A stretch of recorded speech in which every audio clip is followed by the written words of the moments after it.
My sister sabotaged my wedding. And now, with her struggles to conceive, my parents want her to share my baby. As a little background, my sister Pam, 30F, persuaded our parents and a few of our family members not to come to my wedding. She believed it was inappropriate for me to marry her while she was divorcing. She turned to lying and spreading rumors to get people to avoid me because the truth alone wasn't enough to make them hate me. My spouse and I recently shared on social media that I am currently in my second trimester of pregnancy. I am 27F. My parents and Pam learned about it in this way, and after we had not spoken for over 3 years, they tried to mend things with me. Why? Pam is sadly unable to conceive due to her infertility.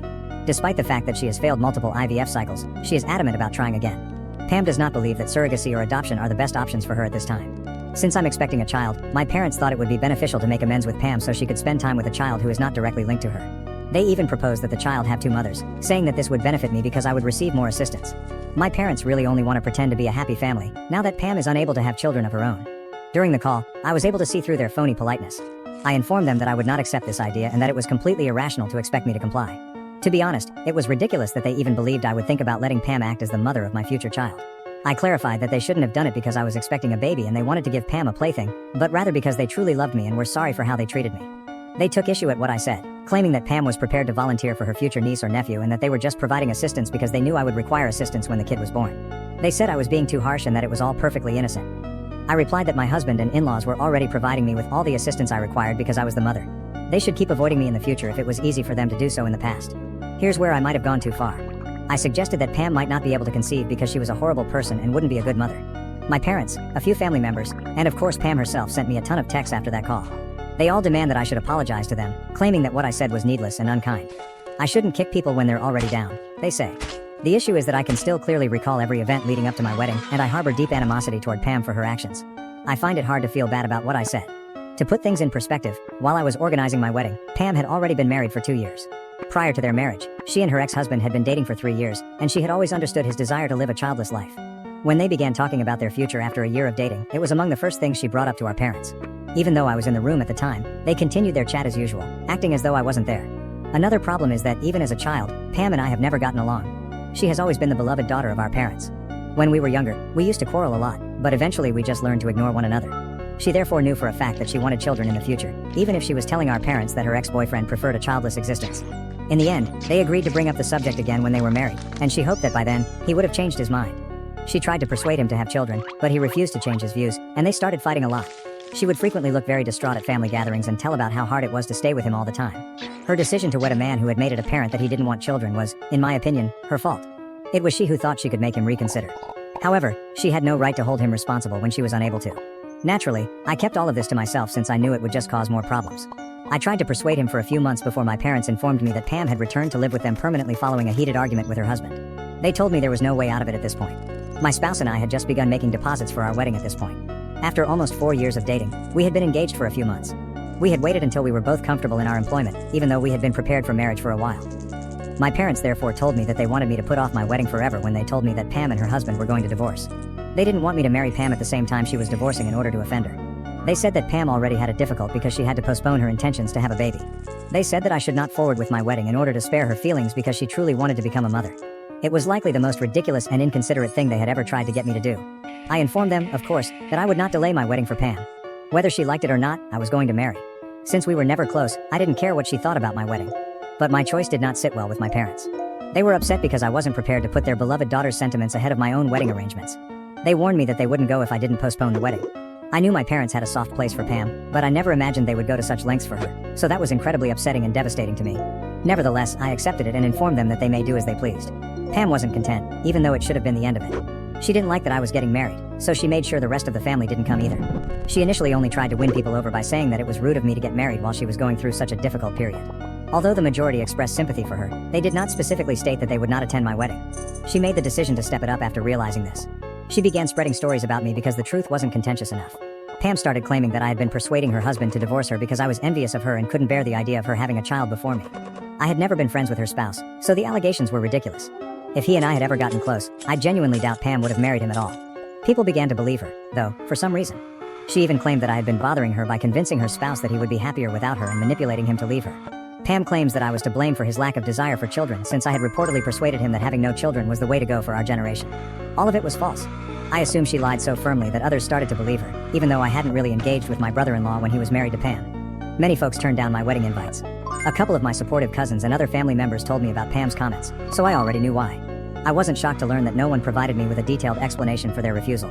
Only a few relatives and a few individuals from my side of the family came to my wedding. Everyone else was either a friend or a coworker. On the bride's side, the attendance was dreadfully poor. In the weeks before the wedding, I recall being really furious about all of this. Many individuals had already made up their minds, and some had even blocked me, but I knew I could try talking to them and being honest. I didn't bother because it would have been my word against hers. Fortunately, my spouse, friends, and in-laws were there to support me on the wedding day. I barely noticed that so many of my family members weren't present because they made sure I had so much fun. I haven't forgiven Pam for what she did though, simply because I had a good time on my wedding day. She was vengeful and vicious in what she did. She made sure I wasn't happy just because she didn't get her way, which was quite typical of her. She had been like way since she was a child, but most people get over those habits, especially by the time they are in their late 20s. Regretfully, I am unable to say the same for her. I cut her and my parents off entirely after that incident, and my animosity toward them only deepened. I saw Pam's ex-husband for the first time since their divorce around a year later. One day while my husband and I were out to lunch, we noticed him eating with some of his coworkers. We weren't expecting him to greet us, so it was a little awkward, but he approached our table, congratulated us on our wedding, and expressed regret for not being there. He clarified that it was because of my sister's predicament. We were also courteous because he was chit-chatting, and my husband even made a joke about how he might as well have come because Pam didn't show up. Pam's ex-husband then appeared truly perplexed. At that point, we began discussing the events leading up to the wedding. He revealed how Pam had repeatedly postponed the mediation sessions and postponed the divorce by claiming she was too preoccupied with getting ready for my wedding. When her ex-husband learned she hadn't even gone, he became perplexed. Her sudden interest in my wedding had surprised him, but he had refrained from confronting her because he didn't want to accuse her of postponing the divorce out of fear. He just dealt with everything as calmly as he could. We discussed the facts after he gave us his version of events, which included Pam's failure to attend the wedding, her spreading false information about me, and her accusation that I was attempting to end her marriage. After expressing his shock that Pam would act in such a manner, he revealed the true cause of their split. It was a far deeper issue than a dispute over having kids. After months of arguments about whether or not to have children, her ex-husband finally began to take her point of view into consideration and was on the verge of changing his mind. She told him something that made all the difference the day he made the decision to talk to her about it. She appeared ecstatic when he informed her that he was at last prepared to think about being a parent. Then, in what she believed to be a jest, she said that he would have had to accept it sooner rather than later, even if he hadn't been prepared. She acknowledged that she had surreptitiously stopped taking her birth control pills without notifying him when he asked her to explain. She might have gotten pregnant if they had kept going that way, making plans for him to simply deal with it. He was unable to accept this perverse scheme. She had deceived us into believing that their disagreements were solely about having children, but in reality, their most recent dispute had been about her treachery. Pam made an effort to make it seem lighthearted, but it didn't make her actions any less serious. In essence, she was attempting to trick him into becoming pregnant so that he would be forced to accept the pregnancy at any time. My husband and I were more clearer on why she had behaved so erratically around the time of our wedding after that talk with her ex-husband. She was aware that she was to blame for her divorce. She could have kept it to herself and none of this would have occurred, even if she had taken the risky decision to stop taking her birth control. She may have even given birth to a child with her spouse, but she ruined everything for herself before venting her frustration on me. I became much more resentful of her after discovering all of this. I had the option of telling my parents and other family members the truth, but I decided against it. I had already severed my connections with people who hadn't been at my wedding by that point, and to be honest, I just wanted to get on with my life. I made the decision to remain silent and continue. But to be honest, I don't feel bad about what I said because I hate her so much. I genuinely think it's fortunate that she hasn't been able to have children because I don't think someone with her personality could be a decent mother. The fact that she and my parents only contacted me because I am pregnant and they wish to play happy family with my unborn child further bothers me. That simply will not occur. Regarding the notion of my child having two mothers, I concur with my in-laws and my spouse that it is not essential. People's reactions to my comment, especially those with whom I get along, are the only reason I'm even slightly unsure. So am I the jerk for suggesting that my sister might not make a good mother, which is why she hasn't been able to conceive? In response to inquiries, Pam has not remarried and, to the best of my knowledge, is not currently seeing anyone. Although I don't know much about her personal life, I've learned from friends and family that she is totally unmarried and that her primary goal at the moment is to have children. You can guess why she isn't interested in adopting a child or using a surrogate. In my opinion, it's because she feels that a child isn't truly your child unless you've given birth to it yourself. She has been trying for over 3 years, including when she tried to conceive with her spouse and when she used donors for IVF following the divorce. So far, nothing has worked for her. Most people would think about other choices by now, but she isn't interested, and that's her decision. The fact that she and my parents only tried to reconcile after I revealed my pregnancy is what truly seems odd. The remark about two mothers stuck with me. Additionally, you all observed that they made particular reference to the fact that this baby would be linked to her by blood. Technically speaking, my child would be her blood relative because she is my biological sister. However, bringing it up while trying to make amends is odd, and their actions simply gave off a disturbing, almost baby stealer atmosphere. I'm afraid she'll start projecting and acting like the mother if I do try to forgive her and give her some contact with my child. I can't allow that to occur. Some of you have questioned why I haven't defended myself in front of the rest of the family or spoken out about the true cause of her divorce. In all honesty, I don't believe it's worth it. I became aware of my true friends and supporters after the wedding. Everything that transpired deeply wounded me, and even though I wanted to speak out about the truth, I decided against it. I wanted to be left alone. Even a few family members with whom I get along well said that I was a little callous when I told Pam that she couldn't have children. Although they don't expect me to apologize, they do believe it was a little too severe. These folks have always stood behind me, so that's why I'm worried. If they too think I was too severe, then maybe I should be worried. Update 1. I appreciate all of the comments left on my post. I appreciate your support, even though it seems like most of you believe I'm NTA. I will continue to ignore Pam and my parents, and I have made the decision not to apologize to them. They are obviously unhappy about this. On social media and in real life, they are acting like the victim and disparaging me in front of our family members once more. I already don't talk to those people, so I'm not bothered by it. What could possibly go wrong? That they will further isolate me. I made the decision to talk to my family members that support me yet disagree with my remark and address it. Almost everyone in the family is aware of what happened and what I said, and Pam and my parents have made a big issue out of it. I reached out to people who truly care about me since I won't engage with someone I don't get along with. I admitted to them that, in the heat of the moment, I had uttered those things. However, that doesn't change the fact that Pam's deliberate attempt to draw attention to herself during my wedding was much worse. For years, Pam has been mean and disrespectful to me, and I won't say I'm sorry for something that might even be true. She won't be significantly impacted by my remark, at least not in the same manner that she did me when she created rumors. Because of what she said, my family declined to come to my wedding. It's not the same thing because my viewpoint won't stop her from being pregnant. Those who are on my side are still supportive, and my relatives seem to understand this. I'm okay with them deciding not to talk about it anymore. All I want is for my pregnancy to be a joyful and healthy one. I hope this tension between Pam and my parents ends quickly. I don't want them to stretch this out because I might have to tell them some things they won't like. This is something I really don't want to deal with, especially now that I'm expecting. Update 2. My parents have been playing the victim and informing everyone in the family about what I said for the past 2 weeks since I last spoke to them on the phone. They have been pleading with others to avoid me, to never communicate with me again, and even to cut me off from family members that get along well with me.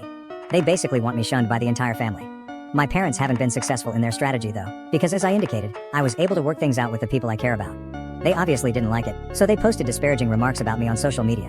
I am aware that the posts are about me even if they haven't specifically mentioned me. They have been discussing a particular relative who has always tried to ruin lives and always been jealous of Pam. That's why I allegedly made fun of her infertility, they say. I knew it was all lies, so at first I didn't care. But it really got to me when they recently posted that I was the one who destroyed Pam's marriage. I chose to reply since they were repeating the same falsehoods they had told me around the time of my wedding. I made contact with my former brother-in-law. Even if we don't communicate frequently, we are on speaking terms because we still greet one another on holidays and on our birthdays. I told him everything that had been going on and asked if he would mind if I told the truth in public. I did what he told me to do. The drama has escalated since I wrote about Pam's actions and the true cause of their divorce. Although I haven't spoken to anyone directly, family members have been calling, texting, and emailing me to ask whether it's true, to ask me to remove the post, and even to accuse me of lying about Pam once more. None of them have received a response from me. My parents and Pam, on the other hand, have remained remarkably silent, which suggests that they have little to defend themselves. They'll find words though, I'm sure. Even after all of this, it's disheartening that no one in the family has bothered to apologize to me, but it's okay since it's exactly what I anticipated. I believe I've been successful in exposing Pam for who she truly is, which was my major objective. I'm just going to relax and observe what happens next. Update 3. Pam and my parents finally contacted me a few days after my last post, stating that they were prepared to apologize. But only if I consented to have my post removed. The rest of the family hasn't expressed regret to me, but they seem to have contacted my parents and Pam to criticize their actions.